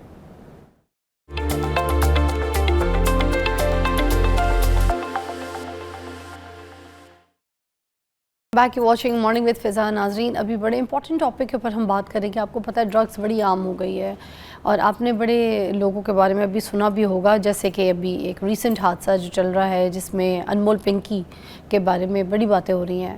اب یہ ایک بہت بڑی ڈیلر تھی, اس کے بارے میں جو بتا رہی ہوں بڑے غور سے سنیے گا, کہ ڈرگس وغیرہ جو ہے نا جس میں آئس, کوکین اور ہر قسم کا جو گندا سے گندا ڈرگ ہے نا وہ یہ سیل کرتی تھیں. ایون کہ انہوں نے اپنے جو ڈیلیوری رائڈرز ہوتے ہیں نا خود کے رکھے ہوئے تھے کہ جو یہ ڈرگز جو ہے نا وہ جا کے دے کر آتے. تو سوچ لیجئے کہ یہ کتنا بڑا نیٹ ورک ہوگا. اور جب یہ اریسٹ ہوئی تو یہ ساری انویسٹیگیشنز جو ہے نا اس میں یہ پتہ چلا کہ یہ اتنا بڑا جو نیٹ ورک تھا, جو اتنے بڑے بڑے نامور لوگ جو تھے وہ ملوث تھے اس کام میں, اور وہ نام بھی اب سامنے آنا شروع ہو گئے. ٹھیک ہے, اب یہ جو نشے کی عادت ہے ناظرین, ٹھیک ہے, یہ ہمارے کالجز, یونیورسٹیز بہت بڑھتی جا رہی ہے. پہلے جب نشہ جو ہوتا تھا نا وہ آپ یہ کہتے تھے کہ گاؤں دیہات میں دور دراز علاقوں میں کہیں کسی کو ہم کہتے تھے اے دیکھو نشئی بیٹھا ہے, وہ لوگ کرتے تھے. مگر اب ہماری جو نسل پڑھی لکھی ایک عوام ہے, یوتھ ہے, اسپیشلی جو کالجز یونیورسٹیز کے جو بچے ہیں بھائی, وہ عام دیکھنے کو مل رہے ہیں نشے میں. ٹھیک ہے, بڑے فخر سے, ڈر خوف کچھ نہیں ہے ان کو, کچھ نہیں ہے. آج اس کے اوپر بات کریں گے. ہمارے پاس سب سے پہلے جو موجود ہیں مہمان وہ ہیں سید ذوالفقار حسین صاحب ہیں, کنسلٹنٹ ہیں اینٹی نارکوٹکس کے, اور 30 سال سے جو ہے نا یہ سرو کر رہے ہیں لوگوں کو تو اس فیلڈ میں. اور انہی کے ساتھ تشریف فرما ہے ڈاکٹر سعدیہ مناف صاحبہ جی, جو کہ ریہیبلیٹیشن ایکسپرٹ بھی ہیں, اور ان سے ہم آج اسی موضوع کے حوالے سے بات کریں گے. سب سے پہلے آپ مجھے بتائیے گا کہ ذوالفقار صاحب, یہ جو ابھی جس طرح سے یہ جو نیٹ ورکس ہے, جس طریقے کی جو کام کر رہے ہیں اس طریقے کی چیزوں کے, ان کا کیا علاج ہے, ان کو کس طریقے سے پکڑا جا سکتا ہے؟ ایک ابھی پنکی سامنے آئی ہیں, اس سے پہلے اور بھی بہت لوگ ہوں گے اور بھی چل رہے ہوں گے, ان کو پکڑنے کا کیا طریقہ؟ پہلے تو آپ کا بہت شکریہ. آج کل ہر جگہ پہ, ہر محفل میں اور ہر سوشل میڈیا میں پنکی کا ذکر ہے. ایک پنکی نہیں ہے ہمارے ملک میں. مجھے آج اس فیلڈ میں 30 سال نہیں بلکہ 40 سال ہو گئے کام کرتے ہوئے, اور اللہ کا شکر ہے جتنی پنکی جو کے بارے میں جو چیزیں سامنے آئی ہیں, ہم ہر سال ہر 3 مہینے کے بعد وہ اپنی رپورٹ میں ذکر کرتے ہیں. میں آگے جا کے آپ کو چیزوں کا بتاؤں گا. ایک پنکی نہیں ہے. کراچی کا اس سے پہلے جو بڑا نیٹ ورک تھا, آپ نے دیکھا ہوگا, ہمارے ایک ایکٹر تھے, ان کے بیٹے تھے 2, اور ان کے ساتھی تھے جنہوں نے مرڈر بھی کیا, اور اس کے بعد اس کی نیٹ ورکنگ جب سامنے آئی تو کتنے وہ تھا ڈرگس پہ, کہاں کس طرح پہنچتی تھی. اگر پنکی سامنے آ گئی ہے تو ہمیں تو اب پنکی کو چھوڑ کے جو آگے آنے والی پنکی ہیں, جو اس وقت 1 کروڑ پاکستان میں ڈرگ ایڈکٹس ہیں جو نشہ کر رہے ہیں, ان کو محفوظ بنانے کے لیے ہمارے پاس کیا اقدامات ہیں. میں مانتا ہوں کہ پنکی ڈرگ ڈیلر تھی, اور میں خود اس کی جو سوچ ہے اس کو سن کے اس کو سمجھ کے حیران ہوا ہوں. میں خود اس ڈرگ کی فیلڈ میں دنیا کے بہت سے ممالک میں جاتا رہتا ہوں. میں پیرو اور کولمبیا بھی میں گیا, میں میکسیکو بھی وزٹ کر. کوکین بنانے کا دنیا کا سب سے بڑا جو اس وقت بھی پیرو ہے. پیرو دنیا کی 80% کوکین کو لیف تیار کرتا ہے. وہ ٹرانسفر ہوتے ہیں کولمبیا اور بلیویا, وہاں پیسٹ تیار ہوتا ہے, وہاں سے وہ میکسیکو آتا ہے. اب میں حیران ہوں کہ وہ جو چیز اس نے بتائی ہے کہ میں کیمیکل اینڈ آرگینک, وہ آرگینک ڈرگ جو کوکین تھی اس کو سنتھیٹک سے ملا کے, جس طرح ہم اس کی مثال ہے, جس طرح ہم کھیتوں میں اچھی فصل لینے کے لیے آپ سپرے کرتے ہیں مختلف جو کیمیکلز ہیں تاکہ آپ کی پیداوار زیادہ بڑھے. تو اس نے جو انکشاف کیا یہ ہم سب کے لیے حیران کن ہے کہ وہ کہتی میری جو کوکین, میں کئی سالوں سے کہہ رہا ہوں میڈیا پہ بھی, اخباروں میں, ہر جگہ پہ, کہ کوکین کا ریٹ اس وقت لاہور میں بھی پورے پاکستان میں 25,000 روپے, 24 سے 25,000. اس نے کہا ہے جو 24 سے 25,000 ایک ڈوز کی, ایک ڈوز ایک ٹائم کی ڈائیورشن. آپ ڈرگ گرام میں ایک گرام ایک ٹائم کی ڈوز. آپ دیکھیں کہ اس نے کہا ہے جو 20,000 روپے کی ڈوز ہے اس میں آپ کو وہ پلیئر نہیں ملے گا. جو میری ڈوز ہے جو میں نے نہیں تیار کی ہے وہ 25,000 والی ہے, وہ اس کا آرڈر کرے ڈیلیوری. 2025 کی ہماری ڈرگ ایڈوائزری ٹریننگ ہب ادارے کی رپورٹ جو میں نے ہائی لائٹ کی اس سال کے شروع میں, اس میں یہ بتایا گیا کہ 70 to 80% جو اپنا بزنس ہے یہ آن لائن ہوتا ہے. اب ڈرگ ڈیلر, ڈرگ سپلائر, جس طرح یہ پنکی ہے, اور جو استعمال کرنے والے, ان کا آپس میں بڑا گہرا تعلق ہے. آپ بلیو کریں فضا, استعمال کرنے والا اپنے گھر والوں کو چھوڑ دیتا ہے اور پنکی جیسی عورتوں کو نہیں چھوڑتا, اس لیے وہ سپلائی کرتی ہیں. اور اس کے علاوہ ایک اور میں انکشاف کرنا چاہتا ہوں, یہ ہے کہ جو اپر ڈرگ میں ڈائیورشن ہوگی نا, ہم ڈرگ کو 2 حصوں میں تقسیم کرتے ہیں, اے کلاس ڈرگ اور B class drug. A class drug وہ ہیں جو لائف کو ڈیکریز کرتے ہیں, یعنی آج آپ نے شروع کیا, آپ 1 سال 2 سال میں نہیں ہو. اگر جو سافٹ ڈرگز ہیں, بی کلاس ڈرگ ہیں, وہ آپ کے ساتھ زندگی کے ساتھ. اب اے کلاس ڈرگ میں کیا ہے, آئس ہے, کوکین ہے, ہیروئن ہے, ایسٹسی ہے, LSD ٹیبلٹ ہے, اور مختلف فارماسیوٹیکل ڈرگز جو آنے والے فیوچر کا مستقبل تھریٹ ہے ہمارا. اب جو بچے, اب تو گیس کا بھی نشہ آ گیا نا, میں آپ اس کو میں بتا, جو بیلون میں بھر کے منہ پہ اندر گیس ایسے بھی چل رہی ہے. جو اپر کلاس کے بچے اور بچیاں کوکین کا استعمال کرتے ہیں, ان کے پیرنٹس کے لیے الارمنگ سچویشن ہے. وہ دیکھیں کہ ہر جمعے کو یا سیٹرڈے نائٹ کو ڈیلر کو 25 سے 50,000 جاتا ہے, ٹرانسفر ہوتا ہے ڈیلر کو آن لائن کے ذریعے, چاہے وہ آپ ڈفرینٹ بینک کے ذریعے ٹرانزیکشن کر لیں یا اور طریقے سے کر لیں. تو کہنے کا مقصد یہ ایک پنکی جو سامنے آ گئی ہے, جس کا ہم شور کر رہے ہیں خدا کے لیے. اب جو آگے جو 1 کروڑ ہمارے پاکستان میں نشہ کر رہا ہے بندہ, اس کے لیے ہمیں سوچنا ہے. ہمیں ایک اچھی پلاننگ اسٹریٹجی. فضا میں ایک اور بات بتاؤں, میں اس فیلڈ میں اتنے سالوں سے ہوں, میں ہزاروں لوگوں کا رازدان ہوں. اگر میں اپنے منہ سے پھٹ پڑوں نا کہ کون کون ہے, آپ بلیو کریں وہ تو والدین اسی وقت اپنی موت خود مر جاتے ہیں, چاہے وہ اپر کلاس کے ہوں, چاہے وہ مڈل کلاس کے ہوں, جن کے بچے اور بچیاں نشہ کرتے ہیں. استغفر اللہ. جی سعدیہ جی, آپ سے بھی میں یہاں پہ پوچھنا چاہوں گی کہ کس ٹائپ کے پیشنٹس آپ کے پاس آتے ہیں, کون سے کمپلیکیشنز ہوتے ہیں ان کو جب اس طرح کے ڈرگس کے سلسلے میں پھنس جاتے ہیں؟ اس میں فضا میں ذوالفقار صاحب کی بات کو ہی تھوڑا سا آگے لے کے چلوں گی. جیسے انہوں نے 2 کیٹیگریز بتائیں, اے کلاس ڈرگ اور بی کلاس ڈرگز. یہ کیٹیگریز تو ہم بناتے ہیں اس کی سروائیول کے حساب سے کہ اے کلاس میں سروائیول ریٹ لائف کا کم ہو جاتا ہے, لائف ایکسپیکٹنسی کم ہے. بی کلاس میں تھوڑا عرصہ اور سروائیو کر لیتے ہیں. الٹیمیٹ اس کا کانسیکوینس خدا نہ خواستہ فیٹل یعنی کہ موت کی صورت میں ہی ہے اف انٹریٹڈ. اچھا, اب اس میں یہ آتے ہیں کہ ڈرگس کی ٹائپس کیا کیا ہیں. جو یہ ہم آج کل جو وائرل بات ہو رہی ہے, کوکین ایک اسٹیمولنٹ ہے, یعنی کہ آئس کی طرح یہ برین کو غیر ضروری متحرک کر دیتی ہے, بہت زیادہ ہائی پہ لے جاتی ہے, ایکٹیو کر دیتی ہے. ٹھیک ہے, تو ہر وہ بندہ جو کسی وجہ سے ڈپریشن کا شکار ہے, کسی وجہ سے اس کی پرفارمنس کم ہے, اسٹوڈنٹس کی جیسے آپ نے بہت زیادہ ہائی لائٹ کیا ایجوکیشنل گروپ کو, یا ایکیڈیمک والی سائڈ کو کہ یونیورسٹیز اور کالجز میں یہ ہو رہا ہے، تو پہلے تو ہمیں یہ جاننا چاہیے نا کہ وہاں کے بچے کس طرح کے پریشر میں ہیں، وہ کیوں اتنے ڈپریسڈ اور ڈاؤن ہیں کہ ان کو ایک آرٹیفیشل اسٹیمولنٹ یا ایک غیر ضروری متحرک کرنے والی چیز چاہیے، ان کا برین کیوں اتنے ڈپریشن میں ہے. آبویسلی اس کے پیچھے یہ پریشرز ہیں، ایکیڈیمک پریشر ہے، گریڈ پریشر ہے، لائف کی ریس کا پریشر ہے، پرفارمنس کا پریشر ہے، ٹاسک نہیں میٹ اپ ہو رہے، جابس نہیں مل رہی، انٹرنشپس نہیں مل رہی. Know how. اچھا اور کالج یونیورسٹیز میں سیل ہو رہی ہیں، بک رہی ہیں وہاں پہ، جب بچہ ڈپریشن میں جاتا کوئی نہیں کر رہا، اس کو دیکھ نہیں رہا. جی بالکل، جب بچہ ڈپریشن میں جاتا ہے آگے پیچھے جو نیٹ ورک ہے ان کا ڈیلرز کا، یہ ضرور پک کرتے ہیں ایسے بچوں کو کہ یہ بچہ اس وقت ایموشنلی ویک ہے، this is the best time to target this kid now. اس بچے کو پھر یہ انٹروڈیوس کروائی جاتی ہے. ون ٹائم جب وہ لیتا ہے وہ کبھی بھی اس نیت سے نہیں لیتا. کوئی بھی جو نشے کا مریض ہوتا ہے نا، وہ کبھی بھی اس نیت سے آئس کے اسپیشلی نہیں لیتے کہ ہم نے لائف لانگ کرنا ہے. لیکن جب وہ اس کا ایک پف لے لیں، ایک اسنف لے لیں، ایک انہیل کر لیں، اس کے بعد پھر یہ ان کے بس میں نہیں رہتا کہ وہ اس کو چھوڑ سکیں، کیونکہ وہ اتنی ایڈکٹیو ہوتی ہے. ایک ریسرچ ہے کہ الون آئس کا ایک پف 2 سے 4 سیکنڈ میں برین کی ایڈکٹیو پوٹینشیل کو میکسیمم پہ لے جاتا ہے.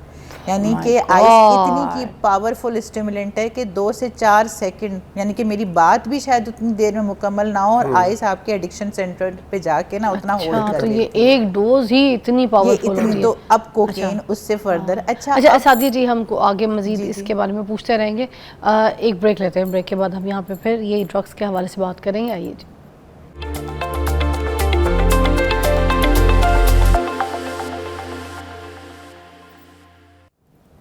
اوکے جی، ویلکم بیک. اچھا ڈاکٹر سید ذوالفقار صاحب جو ہمارے ساتھ موجود ہیں، میں ان سے پوچھنا چاہوں گی کہ یہ اب جو بچے ہیں جس طرح سے جیسے چرس وغیرہ کے اوپر لگتے ہیں، پہلے سگریٹ کے اوپر لگتے ہیں، پھر چرس کے اوپر جاتے ہیں، اب یہ افیم، گانجا، I don't know something like that, یہ کس حد تک نقصان دہ ہوتی ہے؟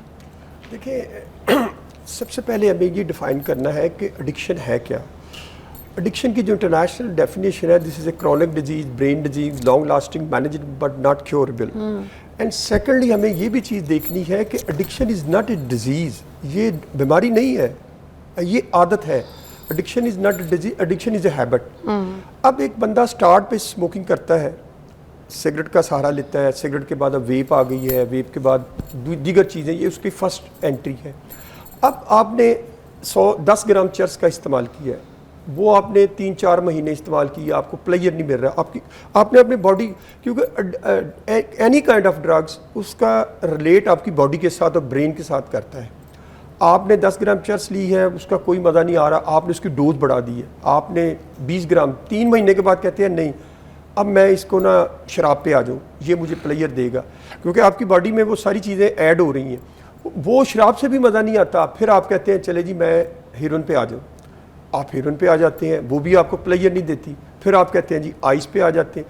تو ایڈکشن کا، ڈرگس کا آپ کی باڈی اور برین کے ساتھ بڑا گہرا تعلق ہے. جس وقت آپ کو پلیئر ملے گا، آپ کی باڈی، آپ کا ذہن کہے گا میں ٹھیک ہوں، تب جا کے آپ اس میں، چاہے وہ کوئی بھی ہو، چاہے مثلا یہ چرس ہے، اس کا لوگ استعمال کرتے ہیں، اگر آپ ٹھنڈا پانی پی لیں تو آپ کا نشہ اتر جاتا ہے. اوپیم ہے، افیم جسے مدر آف ایڈکشن ہے، یہ آپ نے دیکھا ہوگا گاؤں میں چھوٹی گولی بنا کے بوڑھے لوگ بھی استعمال کرتے تھے. اور اس کے بعد پھر اس سے ہیروئن، مارفین تیار ہوتی ہے، مارفین سے آپ ہیروئن لیتے ہیں، اور ہیروئن کا استعمال جو ہے وہ ٹوٹلی ڈیفرنٹ ہے. مارفین کا استعمال وہ ایز اے پین کلر کے، پوری دنیا میں اس وقت 4 یا 5 ملک ہیں جو اوپیم کاشت کرتے ہیں لیگل طور پہ. مارفین کی مقدار رکھنی پڑتی ہے میڈیسن بنانے کے لیے، لیکن اس کا بھی لوگ مس یوز کرتے ہیں. اب آ گئی آئس. ہیروئن کو ہم سب سے پہلے خطرناک نشہ کہتے تھے، اس پہ میں نے بہت سے کئی سال دیکھے. لیکن اب جو آئس جو میڈم نے بھی ذکر کیا، یہ 2-3 کیمیکل ہیں، اس کو 160 پہ آپ ہیٹ دیتے ہیں اور وہ آپ لیبارٹری میں اس کو تیار کر کے آپ دیتے ہیں بنا کے آگے. اور جو کوکین ہے، یہ جو آئس ہے، یہ ہے تقریباً سب لوگوں کا نشہ، اس میں مڈل کلاس، اپر کلاس، پور کلاس. مگر یہ آئس جو ہے یہ اسمگل ہو کے کہاں سے آتی ہے، یہ کدھر سے ہے؟ آئس جو ہے، سب سے بڑی بات یہ ہے کہ ہمارے 2 نیبر کنٹری ہیں. ایک تو نیبر کنٹری یہ ساتھ والا جو شروع سے ہمیں برداشت نہیں کرتا، انڈیا جو ہے، یہ بھی ہماری نئی نسل پہ وار کرتے ہیں.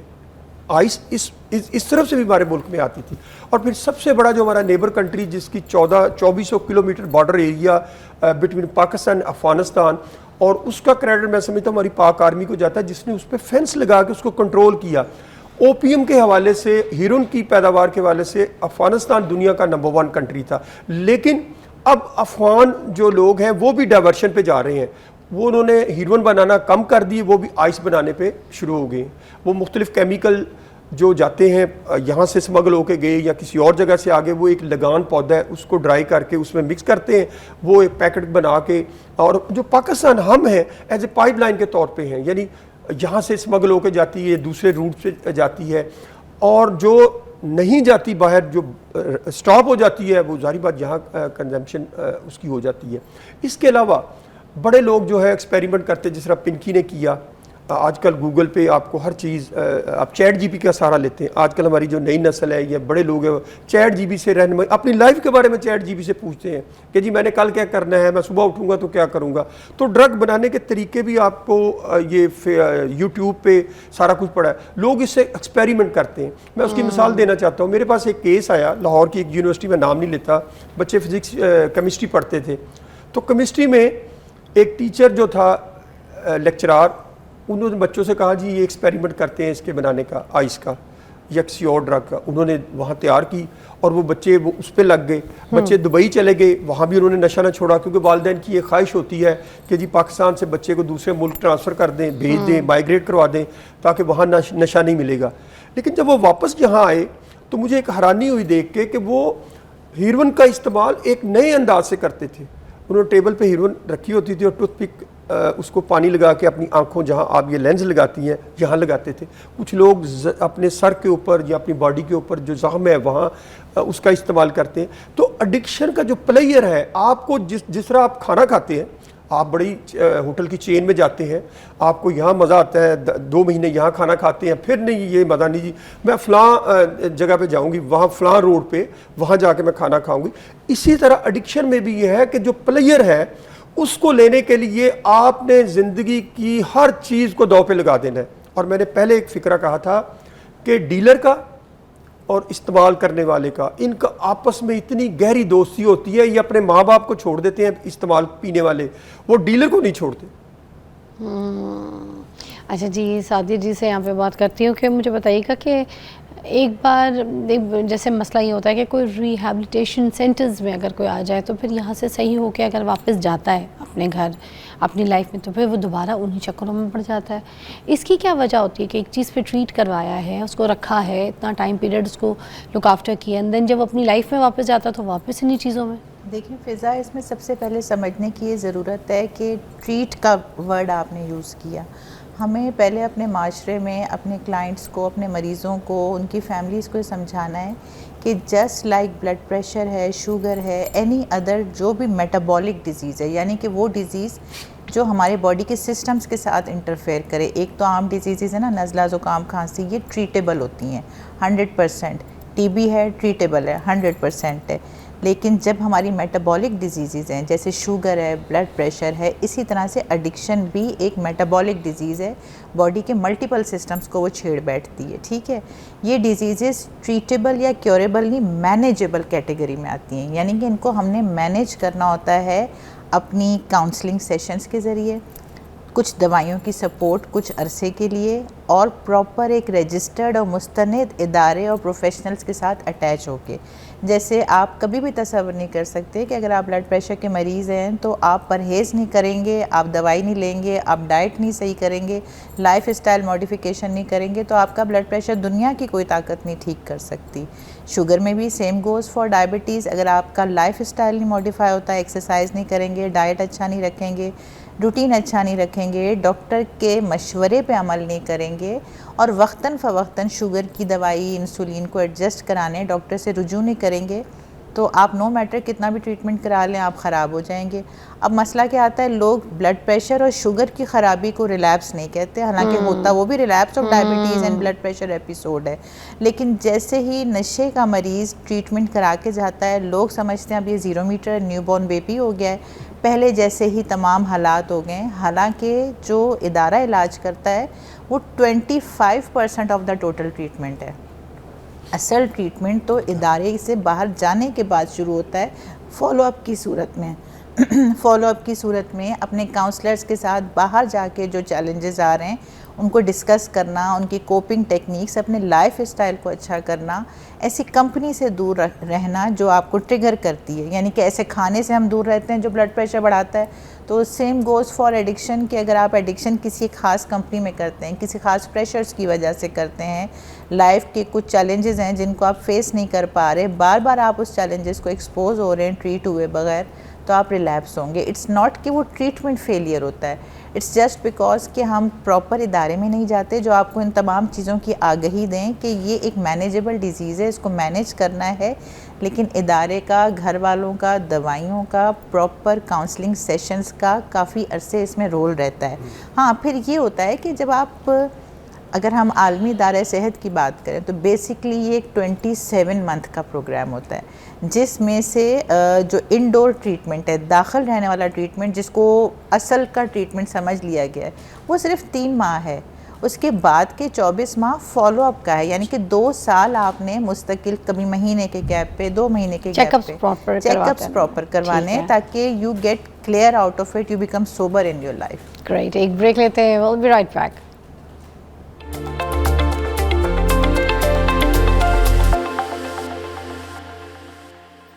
Welcome back. اب ہم بات کریں گے کہ یہ جو آن لائن ڈرگ ڈیلنگ ہو رہی ہے اس کو کس طریقے سے روکا جا سکتا ہے ذوالفقار صاحب؟ کیا اس کا کوئی تو ہوگا نا, کوئی حل تو ہوگا, کوئی طریقہ تو ہوگا؟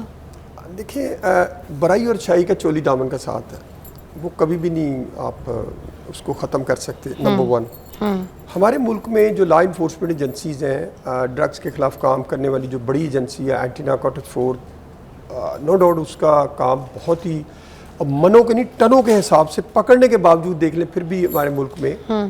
اس کے بعد پھر صوبوں میں جو ہے پاکستان کسٹم فیڈرل لیول پہ ہے, کوسٹ گارڈ ہے ہماری, اس کے بعد پروونشل میں پولیس کا ڈپارٹمنٹ ہے, پھر ایکسائز اینڈ ٹیکسیشن, نارکوٹکس, پھر ابھی پنجاب میں جو سب سے بڑا ایک انیشیٹو لیا ہماری سی ایم پنجاب نے اور GHQ نے مل کے, انہوں نے کاؤنٹر نارکوٹکس فورس بنائی. یہ پہلا صوبہ ہے جس نے نئی فورس کو اسٹیبلش کیا. اب یہ جو آن لائن سسٹم ہے یہ اس لیے کیا کہتے ہیں, اس کو قابو نہیں آپ کر سکتے, کنٹرول نہیں کر سکتے کہ اس کی جڑیں, اس کا روٹ جو ہے وہ بڑے دور تک پھیلے ہوئے ہیں. کیونکہ بیچنے والا پہلے یہ ہوتا تھا, ایک بندہ گھر سے اگر گرفتار ہوتا تھا نا فیملی کا, تو لوگ ڈر جاتے تھے. اب آپ بلیو کریں فضا, ایک آدمی اگر پکڑا جاتا ہے کسی فیملی سے, اس کی خواتین تیار ہوتی ہیں بیچنے کے لیے. ہاں بالکل, اس میں آپ ہسٹری دیکھ لیں, آپ جو بھی آپ اسٹڈی کر کے دیکھ لیں. کیونکہ ہم لوگ نا, ہماری اس فیلڈ میں بدقسمتی یہ ہوئی ہے, ہم یہاں ریسرچ نہیں کرتے. اس فیلڈ میں ہم باتیں کرتے ہیں, ریسرچ نہیں کرتے. آپ ریسرچ کریں, جس طرح میڈم نے کہا, ہم لوگ نشہ کیوں لیتے ہیں, انزائٹی, ڈپریشن. جس ملک کے معاشی حالات خراب ہوں گے وہاں ڈرگ کا استعمال زیادہ بڑھے گا, جس ملک کے سیاسی حالات خراب ہوں گے وہاں ڈرگ کی ٹریفکنگ میں اضافہ ہوگا. ہم یہ چیزیں, مگر یہ جو آن لائن میں جیسے جو طریقے استعمال کر رہے ہوتے ہیں وہ کون کون سے سورسز ہیں وہ یوز کرتے ہیں؟ واٹس ایپ پہ کرتے ہیں, آن لائن سورس یہ ایپ بنائی ہوئی ہے؟ نہیں, ایپ علیحدہ ہے, واٹس ایپ بھی ہے, ایپ علیحدہ ہے, واٹس ایپ گروپ علیحدہ ہے. وہ صرف ڈیلر اور اس کو پتا ہے, باقی کسی کو نہیں وہ بتاتے. اور اس کے بعد ایپ بھی چل رہی ہے, ایپ بھی چل رہا ہے, اور آن لائن یہ جو واٹس ایپ گروپ بھی چل رہے ہیں. آپ جہاں بھی بیٹھے ہیں, آپ نے ڈیلیوری بوائے کو یا اس کو آرڈر کرنا ہے کہ میں فلاں جگہ پہ ہوں, آپ کسی روڈ کے اوپر مین پہ کھڑے ہیں, وہ موٹر بائک پہ آئیں گے, آپ کو پکڑائیں گے, پیسے بھی لیں گے اور ساتھ سیکنڈوں میں کام ہوگا. اس کے علاوہ جو آن لائن آپ رائڈر رات کو منگواتے ہیں, لاہور کے بڑے ایریاز ہیں, پوش ایریا ہے, جہاں عورتیں رات کو, موٹر بائکر کو نہیں بیچاروں کو پتہ ہوتا, وہ فون کرتی ہیں کہ فلاں دکان ہے 5 شاپ کی, یا فلاں دکان ہے, وہاں سے 2-3 سگریٹوں کی ڈبیا اور ساتھ 2-3 لائٹر اور ساتھ آپ کو ایک چیز دے گا. اور وہ کہتی ہیں پیسے تو یہ اس چیزوں کے نا آپ نے پیسے دینے, میں آپ کو ایکسٹرا جو آپ کا فیئر بنا ہے اس سے زیادہ دوں گا.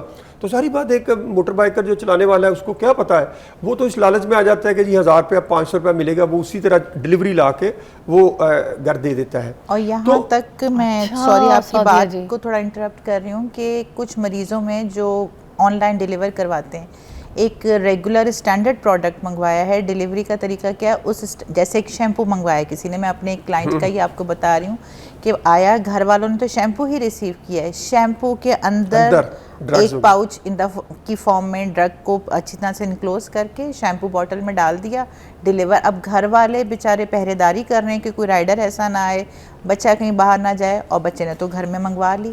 جوس منگوایا, ڈرنک منگوایا, کورڈ کوئی چیز ٹیٹرا پیک میں منگوائی, اس کے اندر ان دا فارم آف کوئی پاؤچ ہے پڑا ہوا ہے, سیل پیکٹ ہے, اور بچے نے تو کچھ بھی نہیں منگوایا. یہ جو آپ کانوں کو لگانے والی جو ہے جس میں آپ اس کو اس کے پیک کے اندر بلوٹوتھ, وہ گھر منگواتے ہیں بچے اور بچیاں, والدین کو کوئی سی چیز کا نہیں پتہ ہوتا.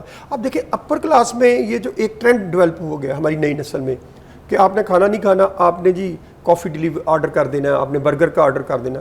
یہاں اینٹی نارکوٹکس فورس نے لاہور میں بہت سے لوگوں کو ایسے پکڑا ہے جو گھروں میں یہ کافی کے نام سے انہوں نے بنایا ہوتا تھا لیکن وہ ڈیلیوری کرتے تھے. اب والدین تو اپر فلور فرسٹ فلور پہ ہوتے ہیں یا نیچے ہوتے ہیں, بچے اوپر ہوتے ہیں, وہ سوئے ہوتے ہیں, ان کو نہیں پتہ ہوتا.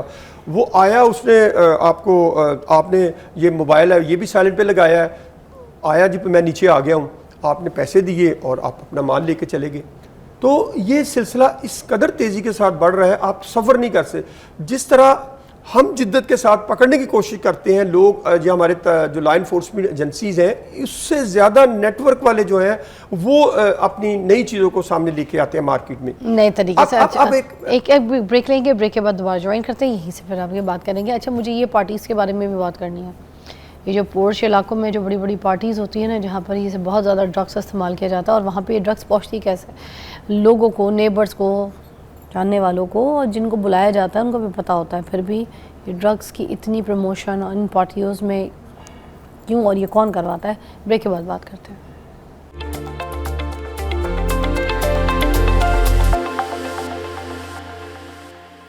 اوکے جی, ویلکم بیک. اب ہم بات کر رہے تھے کہ جو پارٹیز میں ڈرگس سپلائی ہوتی ہیں, اور سب سے بڑی بات یہ جو پارٹیز کروائی جاتی ہیں, یہ پارٹیز کس وجہ سے کروائی جاتی ہیں, کیا مقصد ہوتا ہے یہ ڈرگس لینے کا؟ گینگ میں بیٹھ کے ڈرگس لینا, گروپنگ میں بیٹھ کے ڈرگس لینا, ساری رات انجوائے کرنا, یہ ریو میوزک, اور یہ ایسی گولیاں, جی ڈالا کلچر, اور ایسی گولیاں استعمال کرنا, پھر صحیح رات اس پہ چشمہ لگا کے دیواروں کے آگے کھڑے ہو کے ڈانس کرنا, یا لڑکی کس کے ساتھ ڈانس کر رہی ہے, لڑکا کس کے ساتھ ڈانس کر رہا ہے, میاں بیوی دونوں جا کے بھی وہ کسی اور کے ساتھ ڈانس کر رہے ہیں, اور کیا ڈرگز لیے جا رہے ہیں. بڑی بدقسمتی ہے. اس پہ بات کریں. میں اکثر سوچتا ہوں کہ دولت کا ہونا بھی آپ کے پاس نا ایک سم ٹائم نا کسی وقت عذاب بن جاتا ہے. آپ دعا کرتے ہیں نا کہ یا اللہ مجھے سب کچھ عطا کر, اللہ آپ کو عطا کر دیتا ہے.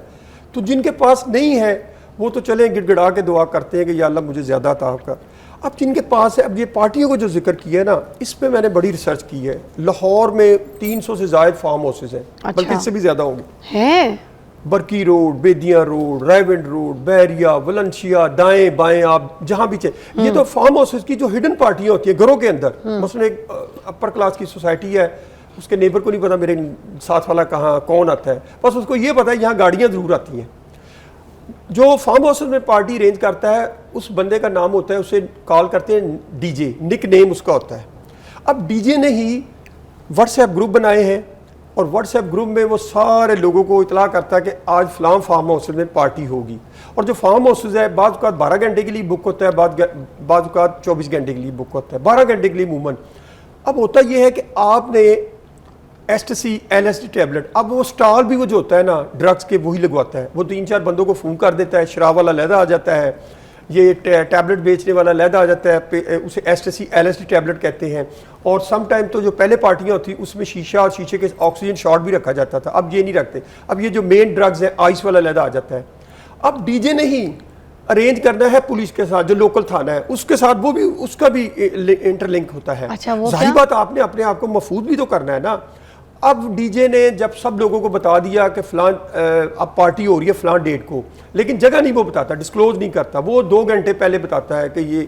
آپ نے کبھی دیکھا تھا فیس بک پہ, سوشل میڈیا پہ, کہ کبھی نائٹ پارٹی آج کل جو آ رہی ہے فیس بک پہ آتی ہے, سوشل میڈیا پہ بچے اور بچیاں ڈانس ہی کر رہے ہوتے ہیں. تو ہوتا یہ ہے کہ بچے اور بچیاں وہاں چلے جاتے ہیں, وہ 2 گھنٹے ان کو پہلے اطلاع کر دیتا ہے. اب اس انویٹیشن پہ لکھ دیتا ہے کہ آپ کو کوئی چیز لانے کی ضرورت نہیں, drug all drug available on the spot.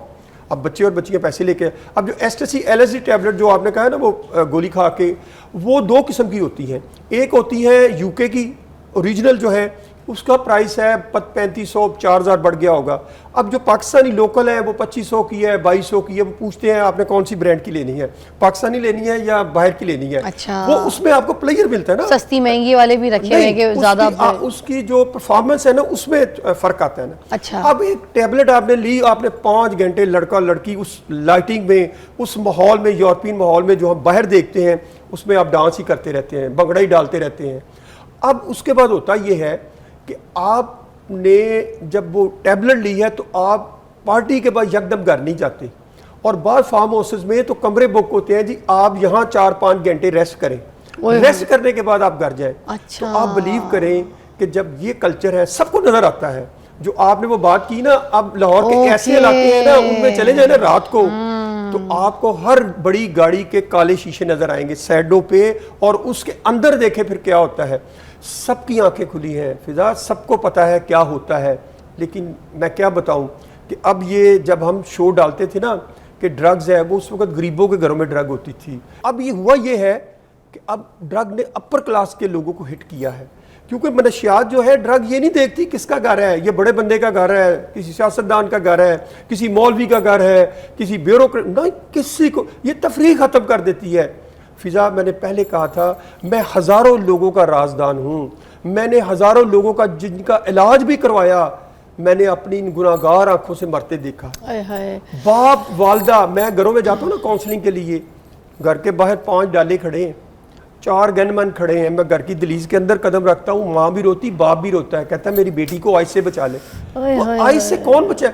آپ نے بچے کی تربیت کس طرح کی ہے؟ تعلیمی اداروں کی بات کی تھی نا آپ نے, تو آج کل کی مائیں جو ہمارے پروگرام سنتی ہیں تو پتہ کیا کرتی ہیں, بچہ گھر اور بچی گھر آتی ہے نا, اس کے کپڑے بھی بعض کا سونگتی ہیں کہ پتہ نہیں تم نے کہیں سگریٹ تو نہیں پی کے ہے, تم نے کہیں کوئی ڈرگ کا استعمال تو نہیں کیا. ماں کی جو چھٹی حصے نا اللہ تعالیٰ نے اتنی دی ہے کہ بچہ اور بچی گھر کی دہلیز میں جب قدم رکھتی ہیں تو ماں جب 5 سیکنڈ میں جب اس کو اس طرح ملتی ہے نا, تو پھر آپ بتائیں اس کی سانس سے پتہ چل جاتا ہے میرا بچہ اور بچی کیا کر کے. کیا بات ہے. سعدیہ جی آپ مجھے ذرا بتائیے گا, کیونکہ آخری وقت چل رہا ہے, کہ جو کہتے ہیں کہ آئس اور کوکین وغیرہ ہے نا, ٹھیک ہے, یہ جو پاؤڈر وغیرہ اور انجیکشنز بھی, ان کا کوئی علاج نہیں ہے, اور اگر کوئی ایک بار اس پہ پڑ گیا تو پھر وہ واپس نہیں آ سکتا. اس میں کیا واقعی ایسا اس کا علاج؟ دیکھیں میں یہ تو ضرور مانتی ہوں کہ علاج دشوار ہے, تھوڑا صبر آزما ہے, اور طویل بھی ہے. یہ تینوں باتیں میں پہلے ہی, میں نہیں کہوں گی کہ اوور نائٹ ایک فکسنگ ہو جاتی ہے بندے کی, یا بہت جلدی بندہ ٹھیک ہو جاتا ہے, لیکن یہ ہے کہ علاج بالکل ممکن ہے, بالکل کامیاب علاج ہے. میرے اپنے بہت زیادہ سرکل میں ایسے لوگ ہیں جو ماشاءاللہ 35 سال سے تمام نشے چھوڑ کے اپنے کاروبار حیات میں بڑے اچھے چل رہے ہیں, بہت اچھی انہوں نے اس کے بعد اپنی لائف کیری آن کی, اور وہ دنیا کے لیے ایگزامپلز ہیں. شو پہ ہم نام بہرحال نہیں لے سکتے, لیکن یہ کہ بہت سارے ایسے لوگ ہیں جنہوں نے اگر چاہا اور پرووائڈڈ ان کو پراپر اچھی پروفیشنل گائیڈ لائن ملی. دیکھیں اب جو یہ بھی میتھ ایک ڈیولپ ہو گئی نا کہ اس کا علاج ممکن نہیں ہے, اس کی ایک وجہ ہے مس فضا. اس کی وجہ یہ ہے کہ بہت زیادہ ان رجسٹرڈ اور ان اوتھینٹک انفارمیشن والے ادارے کھل گئے ہیں. یعنی کہ اب ایک یہ گیم آف فیئر ہے, جیسے بچہ نشے میں آتا ہے والدین خوف زدہ ہوتے ہیں, ہر در کھنگالنا شروع کر دیتے ہیں, یہاں علاج وہاں علاج. اس میں وہ بہت زیادہ کویکری سیٹ اپ سے بھی ٹکراتے ہیں. کویکری سیٹ اپ ہی بیسکلی ایک جڑ ہے لوگوں میں یہ مسکنسیپشن ڈیولپ کرنے کا کہ یہ قابل علاج نہیں ہے, اس نے ریلیپس ہونا ہی ہونا ہے. ٹھیک ہے, جو جانا ہے تو صحیح ریہیب, صحیح جگہ, اوتھینٹک جگہ, صحیح ڈاکٹرز کے پاس, صحیح ماہرین کے پاس جا کر اپنا علاج کرائیں. تھینک یو سو مچ, آپ دونوں کا بہت بہت شکریہ. بہت امپورٹنٹ موضوع تھا اور بہت اچھے طریقے سے آپ نے یہاں پر ان چیزوں کو جو ہے نا ایڈریس کیا ہے, اور آئی ہوپ آپ لوگوں کو بھی سمجھ آیا ہو کہ آپ نے اپنے بچوں کو کس طریقے سے سیو کرنا ہے. یہ ہمارے معاشرے کو کھوکھلا کر دے گا, یہ ہماری نوجوان نسل کو ختم کر دے گا, اور ہم ریلائی کس کے اوپر کرتے ہیں؟ ہماری نوجوان نسل پہ نا. ہمارا فیوچر کون ہے؟ ہماری نوجوان نسل. ہماری نوجوان نسل اگر یہی پارٹیاں کرتی رہے گی, یہی گیدرنگیں کرتی رہے گی, اور یہی نشے تماشے, یہ فارم ہاؤسز بک کرا کے وہاں پر یہ تماشے ہوتے رہیں گے, تو پھر آپ سوچتے ہیں آپ کی بچیاں اور آپ کے بچے کہاں پہ سٹینڈ کرتے ہیں اور ہم کہاں جا رہے ہیں. آپ سے ملاقات کرتی ہوں جلدی, اپنا بہت خیال رکھیے گا. اللہ حافظ.